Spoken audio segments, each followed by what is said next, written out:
আসসালামু আলাইকুম। মিথিলা স্মার্ট কিচেনের পক্ষ থেকে আপনাদের সবাইকে স্বাগত। আজ আমি আপনাদের সামনে নিয়ে আসলাম পদ্মা মাছের ভুনা বা দো পেঁয়াজু।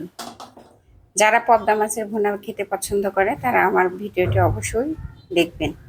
পদ্মা মাছের দো পেঁয়াজুর জন্য আমি প্রথমে পদ্মা মাছ নিয়েছি, এরপর কাঁচামরিচ, জিরা বাটা, লবণ, রসুন বাটা আর 1 কাপ পেঁয়াজ কুচি। এ পর্যায়ে আমি চুলাটা অন করে দিব।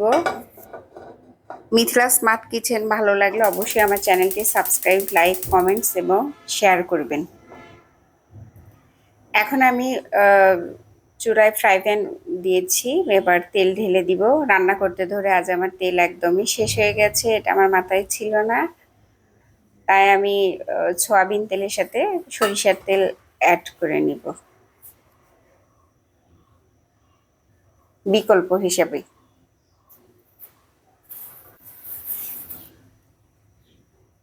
চুলার আঁচ মিডিয়াম দিব। এরপর আমি আগে থেকে কেটে রাখা পেঁয়াজ কুচি ঢেলে দিব।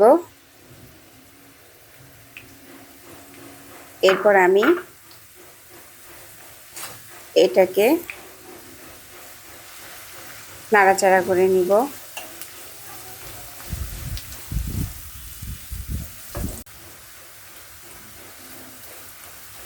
এক মিনিট নাড়াচাড়া করার পর আমার এই পর্যায়ে চলে আসছে।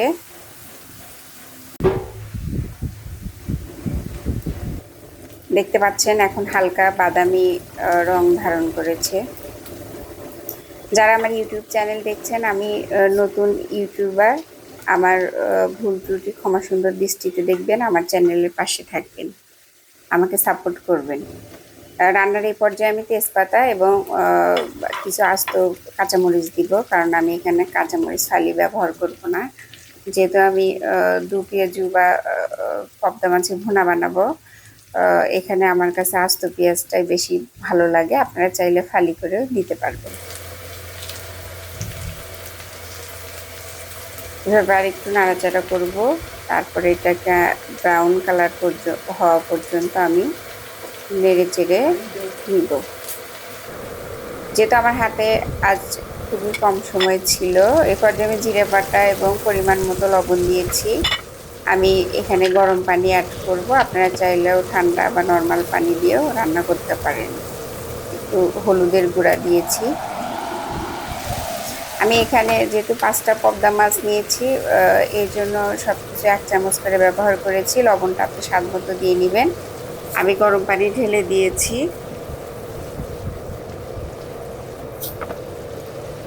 দিয়ে আমি আরেকটু নাড়াচাড়া করে এটা ভালোভাবে কষায় নিব। যেহেতু পেঁয়াজের দো পেঁয়াজু বা ভুনা, পেঁয়াজ কষা ভালো না হলে রান্নাটা খেতে ভালো লাগবে না। এ পর্যায়ে দেখছেন আমি পেঁয়াজটাকে নাড়াচাড়া করে নিচ্ছি।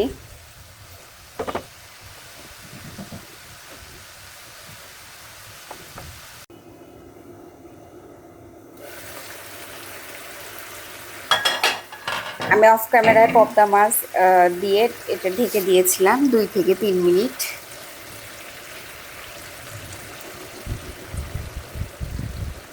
ঢেকে দিয়েছিলাম যেন মাছের মধ্যে সব ধরনের মশলা সুন্দরভাবে মিশে যায়। দেখেন আমার রান্নাটা প্রায় শেষের দিকে। আর 3 থেকে 4 মিনিট আমি এটাকে ঢেকে দিব। দেখেন 4 মিনিট পর আমার রান্নার উপরে তেল চলে আসছে, তার মানে আমাকে বুঝতে হবে রান্নাটা কমপ্লিট। রান্না শেষ হওয়ার 2 থেকে 3 মিনিট আপনি চুলার উপর রাখবেন, তারপর সার্ভিং ডিশে এটাকে ঢেলে নেবেন সার্ভের জন্য। আমি সার্ভিং ডিশে ঢেলে নিয়েছি। এখন পরিবেশনের জন্য আপনারা এভাবে রেডি করতে পারবেন। আল্লাহ হাফেজ।